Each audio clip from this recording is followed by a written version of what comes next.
But the fact remains is that if you go and live fresh and learn fresh, then there is a huge possibility. And therefore, there is a term called reformation. You might have heard. Yeah, yes. Reformation keeps happening in each era after 200 or after 300 years, which means that whatsoever we have learned and gathered informations from any of the institutions or from any of the religious books or sacred texts, this has to be modernized, this has to be reformed in some or other way, so that the previous or the past teachings of that should not be understood in the same way. So this is the nature of people, Right. that everybody is blind to their own mistakes. They think that they are the only one who is Right. right and the others are wrong, and that's why they always try to impose Right. their own beliefs and their own wishes on other people.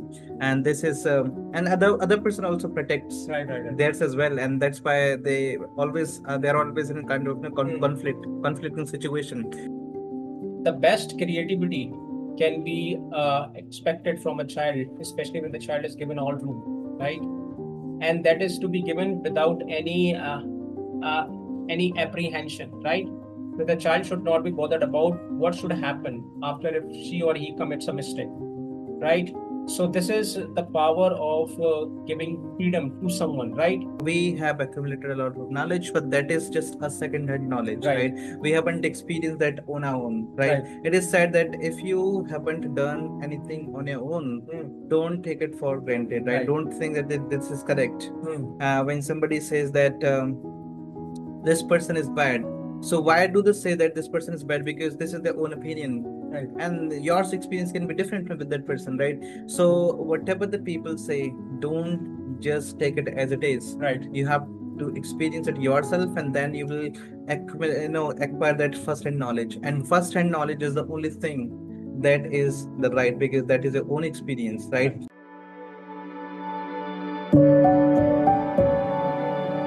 Yes, welcome again. And today we are going to discuss very important topic. Generally, because I'm a trainer and I'm a teacher, and I come across many people. I know the student as well, and what I get to know about these people is that people are always talking, but they don't have the art of listening to people, especially when it comes to not being judgmental, right? People, when you talk to people, they start becoming judgmental. They don't listen to you.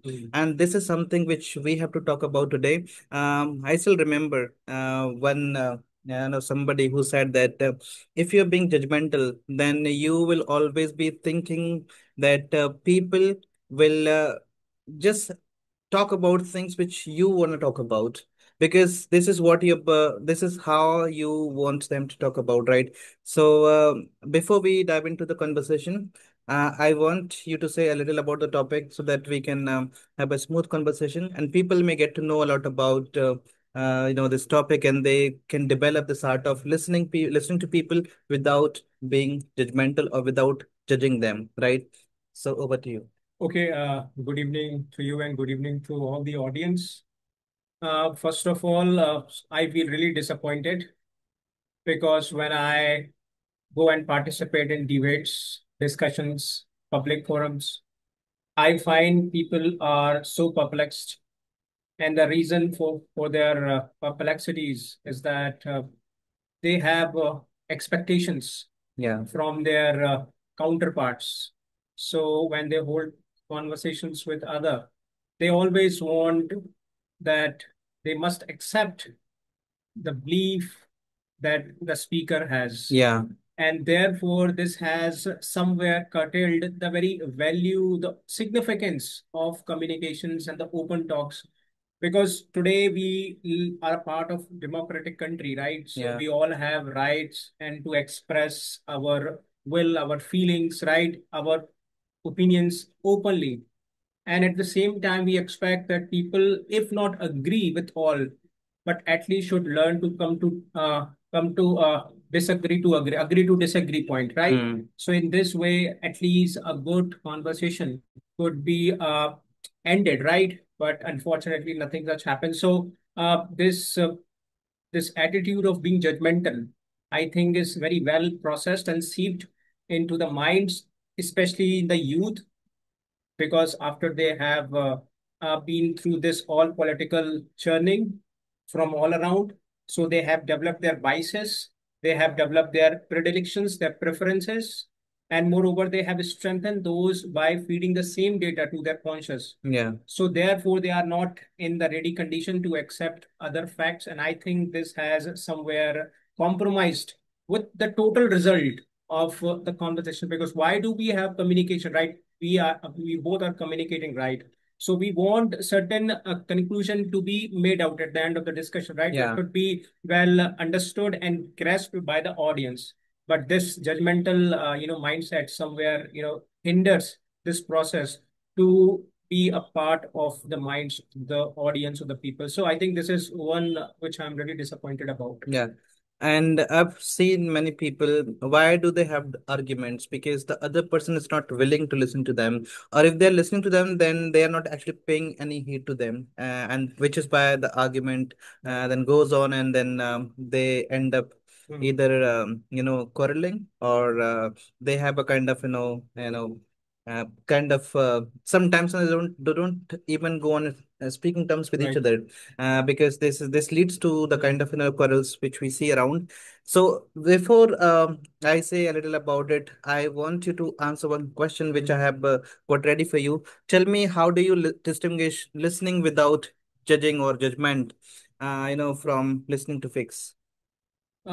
Listening to fix, as I told in my previous part, it simply means that when you come up with your certain preoccupations, these preoccupations are your fixed ideas, your fixed beliefs, your fixed faith, right? It could be anything. Hmm. And you come with such an adamant attitude that you want to impose it on your listeners, right? Yeah. And you do it with all expert manipulation. So it means you are very much persuasive, not in the right direction, but rather in a negative direction. So being fixed simply means is that when people want their listeners to agree everything that the speaker has just uttered, right? And I think this is not at all a bad, it is not a good part of the communication. Now, if you distinguish it from what you have said, right, being non-judgmental, then it simply means is that you give people a complete chance or a complete room to behave the way they want to behave. Yeah. Because if you restrict someone's expression by throwing your beliefs on other or imposing your beliefs on other, then first person finds suffocating, right? Yeah. And when you suffocate people, you ultimately kill their ideas, and then in fact you kill something which could be even more creative. Yes. So liberty, if you, for example, I come from a field called law, and liberty has been treated as one of the most prime essence of the Indian constitution. It means without liberty, you cannot expect development, right? Yeah. So most of the developments occurred only on the ground of this liberty, on the freedom. And this being judgmental mindset, or this being judgmental attitude, I think somewhere, I mean, restricted this very openness, liberty, I mean, to be displayed on the public platforms or in the public, discussions. So therefore, I think this is a core difference, as you have talked about as a question. What is the core difference and difference between being non-judgmental, and being with fixed mind? So being fixed simply means is that when you go with your ideas that you are preoccupied with. Yeah. And non-judgmental means is that you give people a complete room and openness and embrace their ideas, even when you don't uh, Agree with accept them. it. Yeah. You don't agree them, but just because of you want to listen to them, you want to make them complete and convey their points, you being respectful towards them. So this is a complete communication, right? I Yeah. simply want to say, if I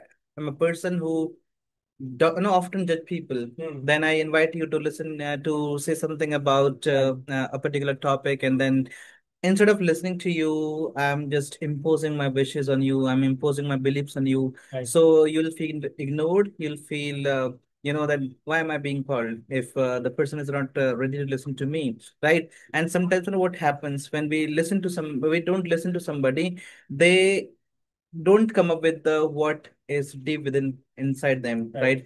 And they sometimes they start ignoring you as well, because they know that you are a kind of person who never pays attention to anybody who's speaking, and this can create a kind of a gap in the relationships as well. We've seen many people. What happens when you don't listen to somebody, you keep talking, but don't give any chance to the other person to speak. They start maintaining some kind of distances from you, thinking that no matter what the thing is, you are not going to listen to them. So why there is no point in discussing with you? And this is what has been seen in many cases. A discussion, no, if you don't judge people, right, then they will definitely be speaking their heart to them, to you, and they will be speaking their mind to you, because they know that this is the person who never judges us, and right, therefore they feel free in front of you. Otherwise, this, as you said, that this is a kind of a suffocating, means you are suffocating other people, you are stifling them, and then they stop being that much comfortable in front of you. Right, right. So the next thing which you have to discuss is, tell me, can you recall any event or an incident in your life when you found somebody judging you, and what kind of feeling you had at that point of time, and uh, what triggered you that you thought that this is not the right way, I think, to have the discussion. To be very honest, I haven't got any such experience before, or you can say I have got many experiences before, because by nature, psychology, we all are same. So I am no less than other.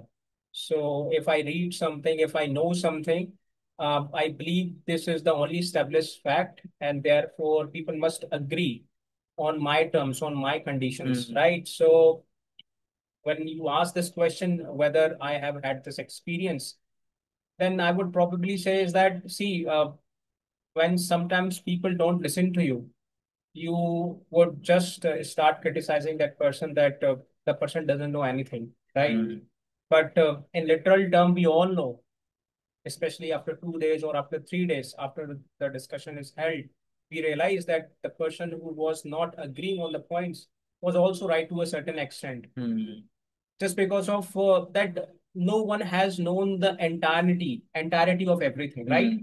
So no one could even know about it. In fact, the scientist is even talking about the cosmology, the universe. Mostly scientists say that we have just done, in the name of scientific researchers, is point one understanding, or gathered point one understanding about the all cosmology, right? So they even don't know anything about the cosmology, about the universe, right?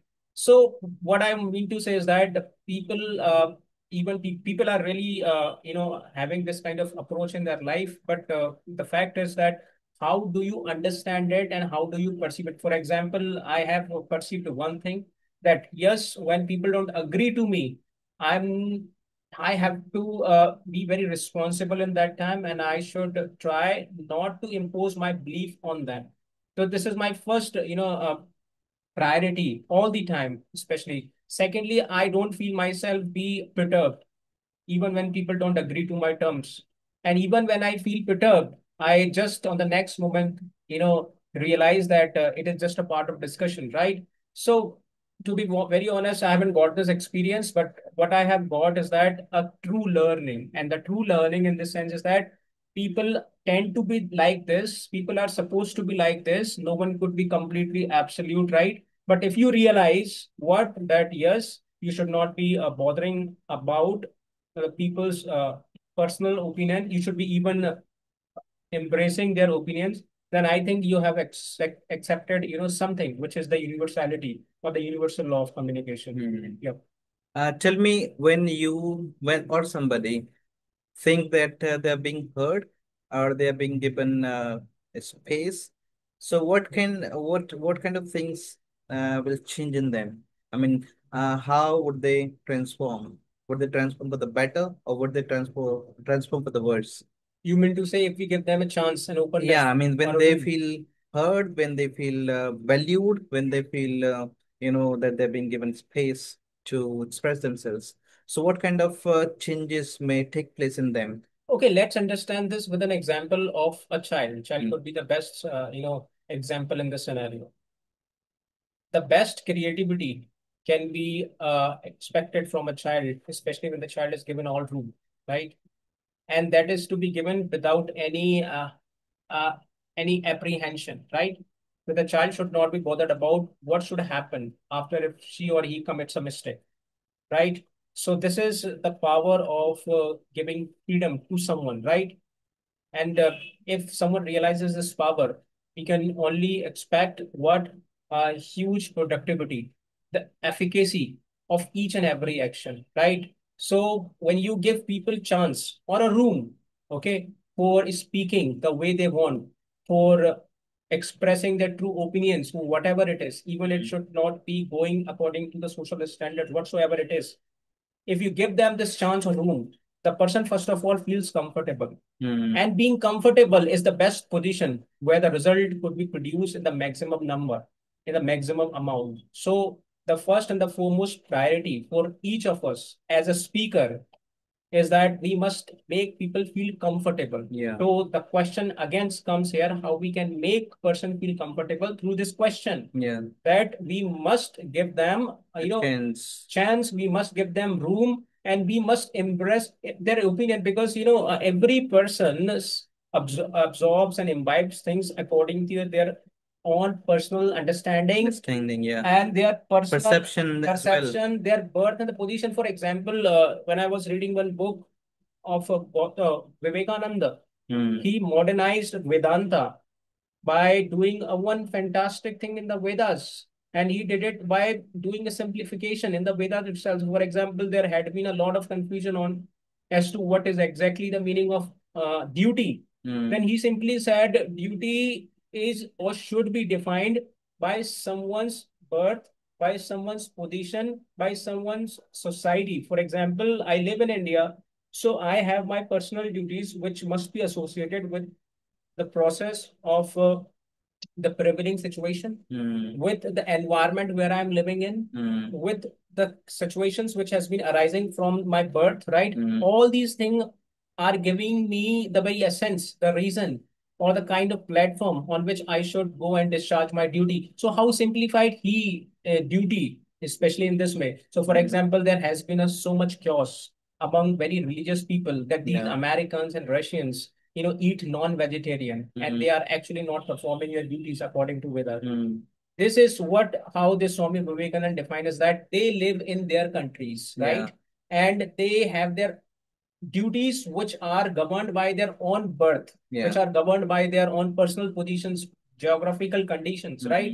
So they should not be held wrong just because of we think we are right. So world is not according to us. We should, yes, be adopting world the way it is. And in this way, we form a great platform for all the people to come and talk and mingle, right? Yeah. Yeah. So you simply want to say that nobody is absolutely right. Right.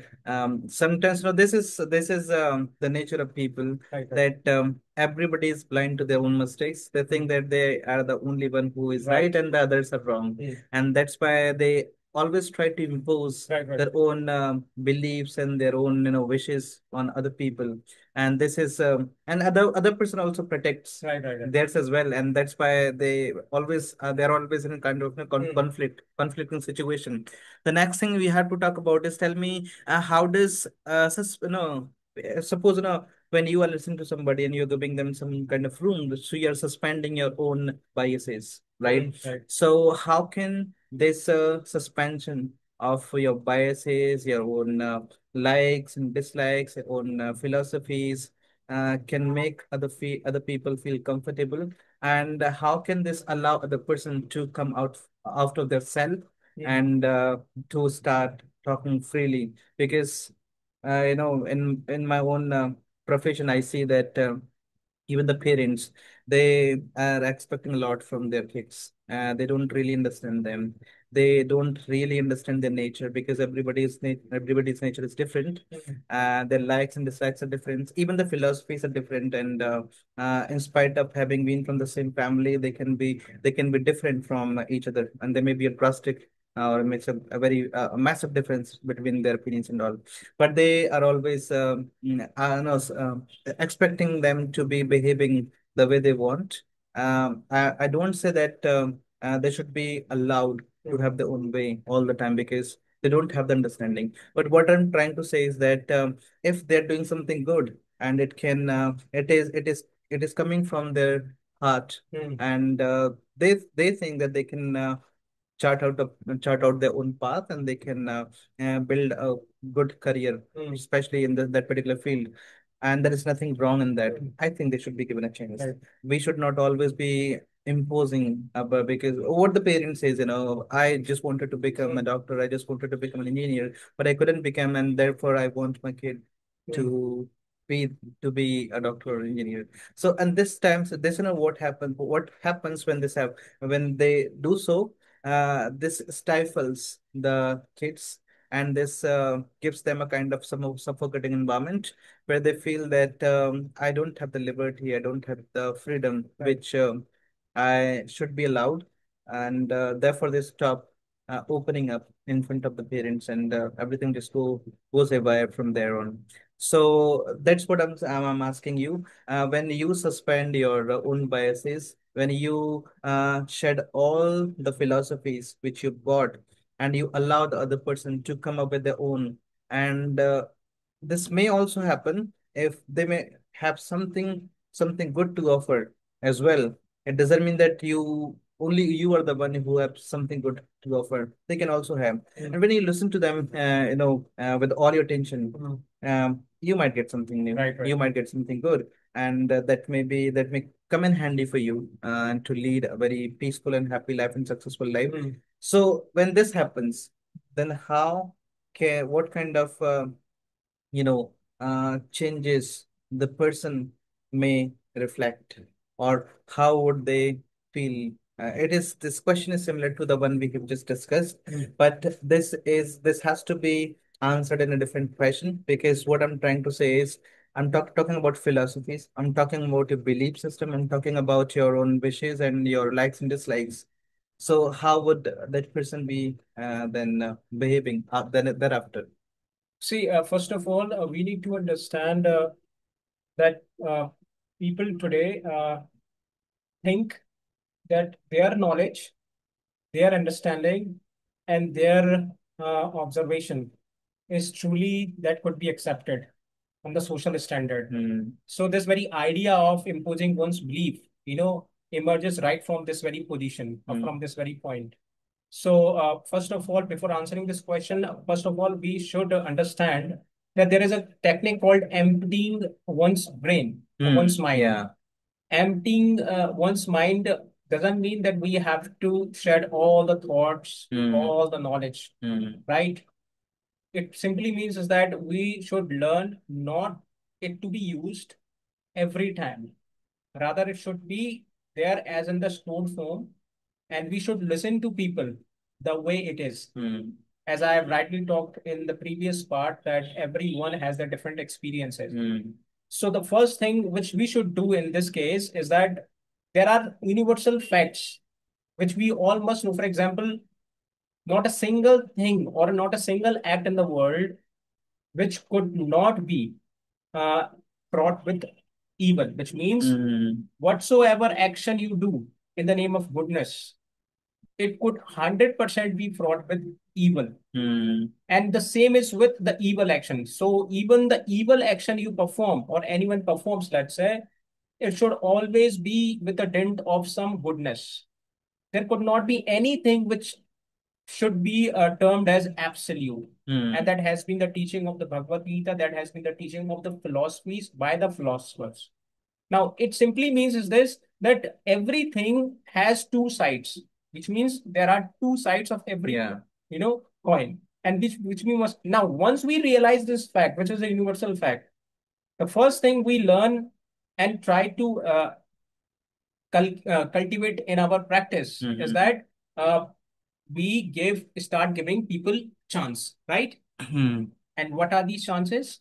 Just to let them free in their own opinion. Now, ask and think what is going to happen with a person whom has been given a complete freedom, then possibly a development. You will see a new level of development. For example, uh, it is just a recent research. I'm not really much uh, sure about this research, but it has been shown in some news channels, which says that most of the religious countries which are heavily dependent on religion are the most poorest countries on this planet. So it's a very big statement, but this is a statement, if true, then there has to be something behind it. So according to many philosophers, and I am able to catch with that, that what happens is that when you are bound to a certain religion and you are not question it when you should, then you are just being uh, bound to all those principles, even if it exist, if, even if exists or doesn't exist, right? So similarly, when you give people a chance or let people have a knowledge that not everything in this world is right, and therefore everything should be understood from the people personal experiences, then in this way we give them a complete freedom. And remember, when you behave in this way with the people, when you just embrace their thoughts, embrace their ideas, embrace their presence, and let them feel that they are listening, they are being listened and they are acknowledged, then first of all, relationship improves between the people, which is a psychologically approved things, right? Secondly, when you give someone chance, then the person realizes his importance, right? And you make someone feel not just comfortable but also confident. And Remember, valued. yeah, obviously. And what is to happen with the person who is feeling confident?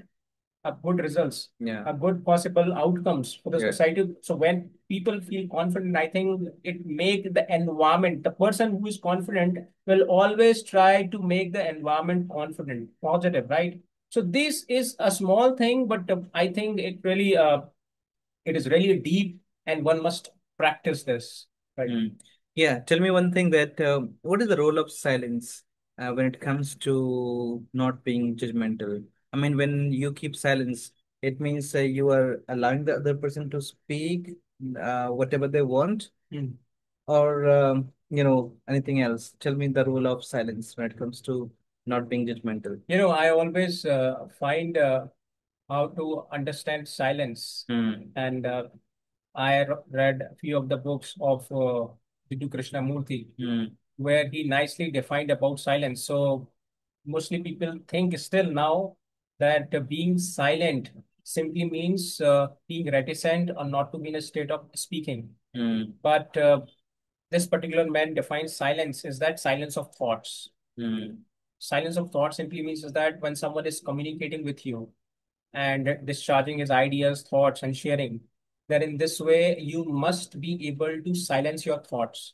Because what is making you confused and bewildered, right? Perturbing and more concerned and worried is your constant thoughts, which are almost fluxing, right? And that is how, and when you silence those thoughts, it means you are practicing silence. Because if you are able to silence your thoughts, you will be in a better position to understand people.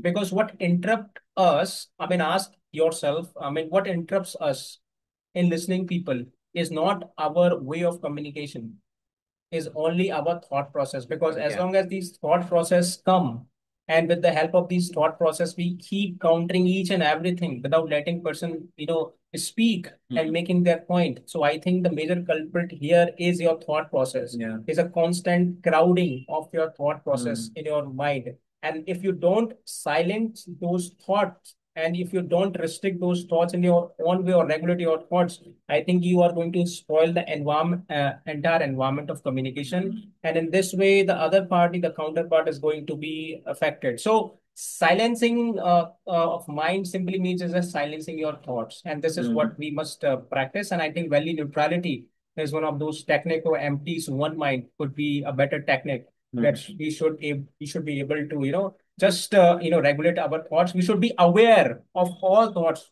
from where it is coming, and we should not be responding to those. We should be sticking to the ongoing communication. That's it. And that's why it is said that when you are talking to somebody, Yeah. the more than half of the talk has to be done by the person you are speaking to. Right. Otherwise, it'll be only you who's talking all the time. Right. And there will be no conclusion. There will be no outcome Right. of your Right. talks because you know the conclusion. You are the one who's going Yeah. to conclude it, right?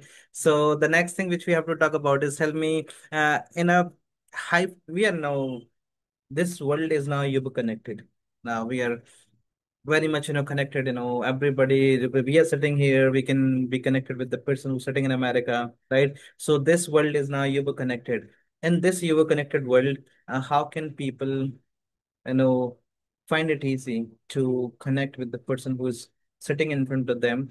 Because nowadays, what is seen in the families, people are sitting together, but nobody's talking.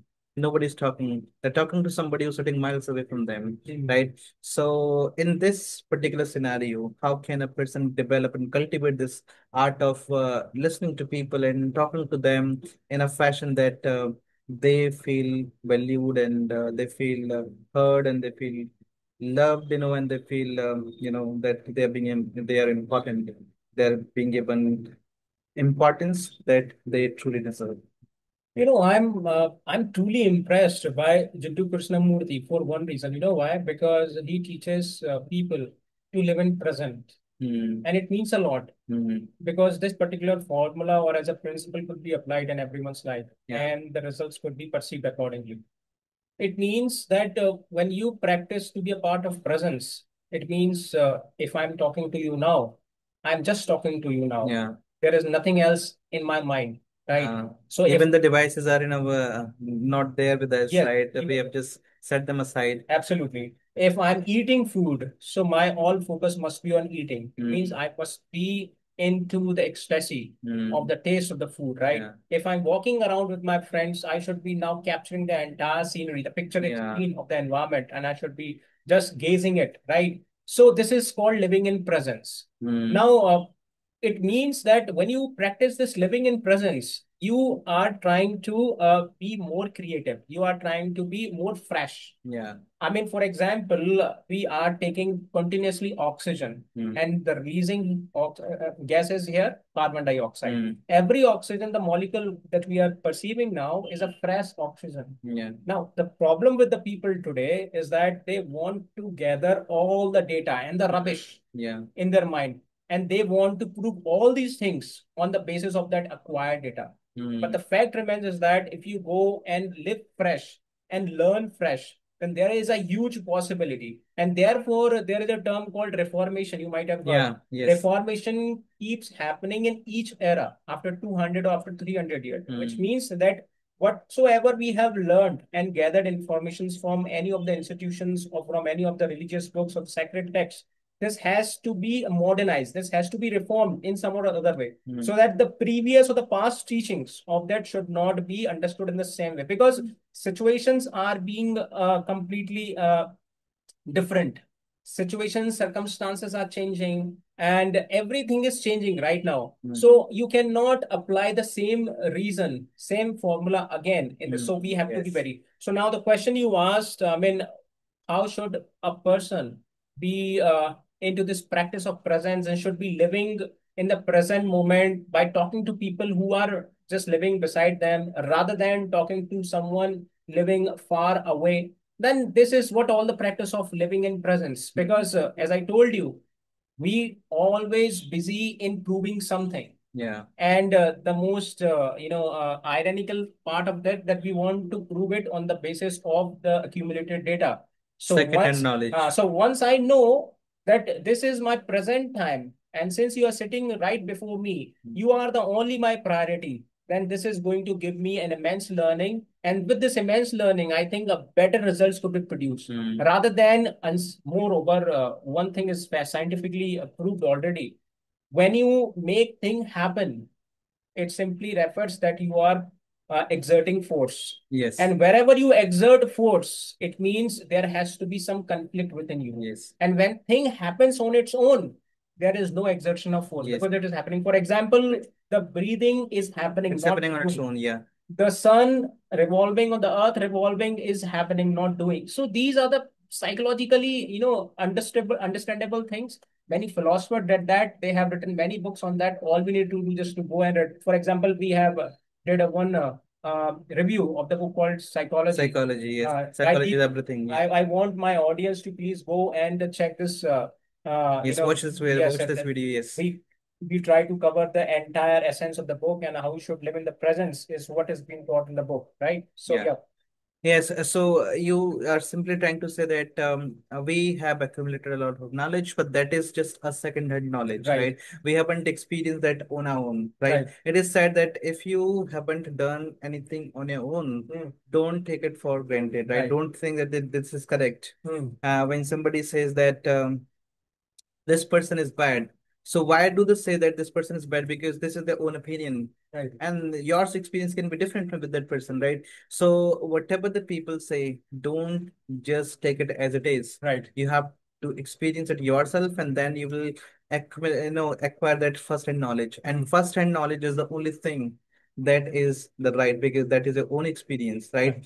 And I always suggest people not to go with the other people's experiences. This also happens when you somebody says something to you, you also make up your mind and you start thinking the same way. It means you haven't even tried to do it differently, right? I come across many people, when somebody else tells them about something in their own fashion, in their own way, and they take it for granted, and they just take it as as a reality. Right. And they don't even do the reality check. Mm. I always say that to go for the reality check.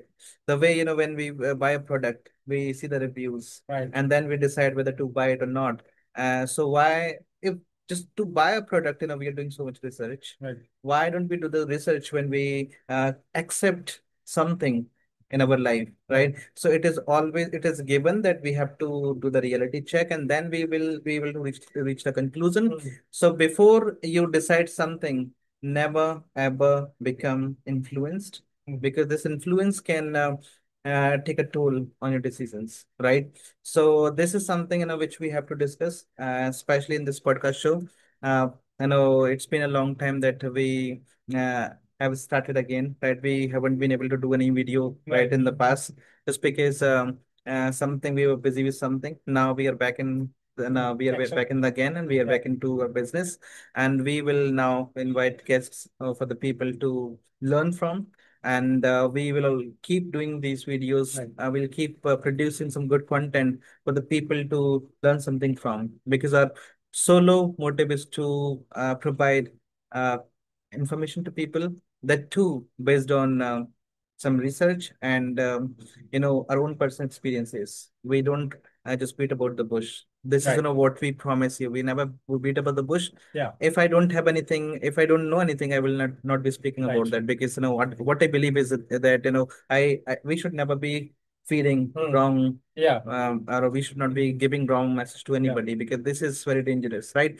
So with this, I'm going to take a leave, and I want each and everybody to subscribe to the channel, so that they keep getting the new updates from the channel. With this, I take a leave. Yeah. See you in the next video. Take care.